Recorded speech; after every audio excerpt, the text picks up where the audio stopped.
नमस्कार विद्यार्थी मित्रांनो, स्वागत आहे आपलं परत एकदा करिअर एक्सपर्ट चॅनल मध्ये। विद्यार्थी मित्रांनो, आपले 52,000 सबस्क्रायबर हे कम्प्लीट झालेले आहे। म्हणजे 52,000 सबस्क्रायबर जे होते, आपलं जे टार्गेट होतं ते कम्प्लीट झालेलं आहे विद्यार्थी मित्रांनो या ठिकाणी।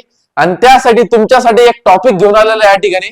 जे काही पेरेंट्सनी आणि विद्यार्थ्यांनी सिक्युरिटी डिपॉझिट ज्याला आपण म्हणतो वेबसाईट वरती एमसीसी पोर्टल असो किंवा एमपी नीट म्हणून जी काही एमबीबीएस बीडीएसची पोर्टल होती म्हणजे मध्य प्रदेशसाठी, त्या पोर्टलवर सुद्धा 2 लाख रुपये आणि एमसीसीच्या पोर्टल वरती डीम युनिव्हर्सिटी साठी आपण जी काही चॉईस फिलिंग करतो त्यासाठी 2 लाख रुपये डिपॉझिट केलेलं होतं, ते मिळणार की नाही आजच्या व्हिडिओ मध्ये आपण बघणार आहे। तर लास्ट पर्यंत व्हिडिओ बघा।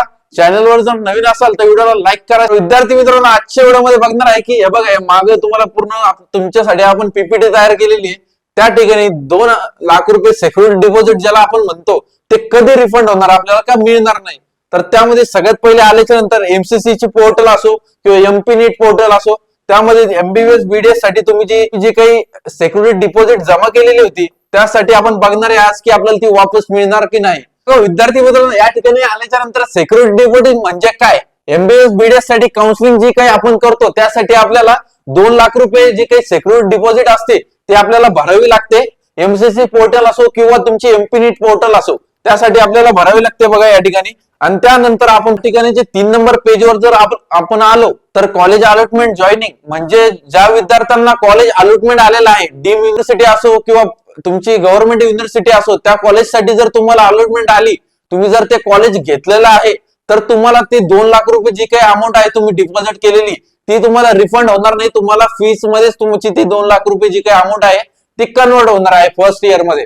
आणि ज्या विद्यार्थ्यांना सगळ्यात महत्त्वाचं म्हणजे जर तुम्हाला कॉलेज अलॉटमेंट आलं, एखाद्या कॉलेजसाठी तुमचं जर अलॉटमेंट लेटर आलं आणि तुम्ही जस्ट ते कॉलेज जॉईन केलं आहे बघा या ठिकाणी, तुमची जी काही रिफंड प्रोसेस आहे 2 लाख रुपये डिपॉझिट ज्याला आपण म्हणतो ती तुम्हाला मिळणार नाही, कारण की कॉलेजच्या फीज मध्ये फर्स्ट इयरला तुम्हाला 2 लाख रुपये जी आहे ती कन्वर्ट होऊन जाईल, तुम्हाला त्याचं रिफंड येणार नाही। आणि हा सगळ्यात महत्वाचा मुद्दा म्हणजे जे पालक आणि विद्यार्थी चिंतेत आहे की बाबा आम्ही फक्त जस्ट डिपॉझिट केलं आहे आणि आम्हाला कॉलेज अलॉटमेंट आलेलंच नाही, तर आम्हाला आमची अमाऊंट वापस मिळणार की नाही।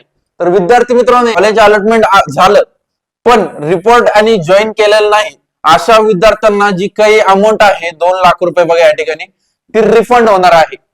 बघा परत एकदा लक्षात घ्या, तुम्हाला जर कॉलेज मिळालेलं नाही, तुमच्या सगळ्या राऊंड मध्ये तुम्ही चॉईस फिलिंग केली, तुम्हाला एकही कॉलेज अलॉटमेंट आलेलं नाही, अशाच विद्यार्थ्यांना काय होणार आहे, तुमचे जे 2 लाख रुपये डिपॉझिट आहे ते तुम्हाला रिफंड होणार आहे। आणि रिफंड कधी होणार आहे, 45 to 60 डेज मध्ये, तुम्हाला 45 ते 60 दिवसाच्या कालावधीमध्ये तुम्हाला फेब्रुवारीच्या लास्ट वीक पर्यंत तुमची जी काही अमाऊंट असेल ज्याच्यावरून तुम्ही पेमेंट केलेलं असेल त्याच तुमच्या युपीआय आयडी वर किंवा तुमच्या कार्ड वरतून केलं असेल तर कार्ड थ्रू तुम्हाला वापस येणार आहे। आणि त्याची जी प्रोसेस चालू होती, एमसीसीचे जे काही पोर्टल असतं, तुमची जी संपूर्ण काउन्सिलिंग असते ना, महाराष्ट्राची असो किंवा एमसीसीची असो, मेडिकल काउन्सिलिंग कमिटीची किंवा एमपी नीटची असो, तुम्हाला सगळी काउन्सिलिंग संपल्याच्या नंतर तुमची ती प्रोसेस चालू होती की तुमची डिपॉझिट केलेले मनी तुम्हाला रिफंड मिळते। आणि काय प्रोसेस असणार आहे हे आपण बघणार आहे। पण आता सध्या तरी काउन्सिलिंग चालू आहे, कारण की बीएमएस चा तर तुम्हाला माहिती आहे की एक राऊंड होणार आहे, त्यानंतरच ह्या जे काही गोष्टी काउन्सिलिंग संपेल आणि त्यानंतरच तुम्हाला जे काय आहे तुम्हाला डिपॉझिट केलेले मनी रिफंड मिळेल। तर बघा या ठिकाणी आल्याच्या नंतर अजून एक विंडो आहे बघा विद्यार्थी मित्रांनो, इम्पॉर्टंट पॉइंट्स या ठिकाणी। बँक डिटेल्स जर बघितलं आपण बँक डिटेल साठी तर बरोबर असाव्यात, आणि त्यानंतर काउन्सिलिंग रूल्स फॉलो करणे, म्हणजे एमसीसी पोर्टलला एक प्रोसेस चालू होती, पूर्ण काउन्सिलिंग जर तुमची संपली तर तुम्हाला लास्टला काय होतं, एक प्रोसेस चालू होती एमसीसीच्या पोर्टल वरती, तुम्हाला प्रोसेस कशी करायची हे जर तुम्हाला जाणून घ्यायचं असेल तर कमेंट मध्ये फक्त एवढंच तुम्हाला टाकायचं आहे, एमसीसी प्रोसेस कशी करायची, फक्त कमेंट बॉक्स मध्ये तुम्हाला फक्त एवढाच मेसेज करायचा आहे। त्यासाठी आपण लवकरात लवकर नवीन व्हिडिओ तुमच्यासाठी घेऊन येऊ। तर विद्यार्थी मित्रांनो, अशाच माहितीसाठी आपल्या चॅनलला सबस्क्राईब करा, लाईक करा, भेटूया अशा इन्फॉर्मेटिव्ह व्हिडिओसाठी। तोपर्यंत धन्यवाद।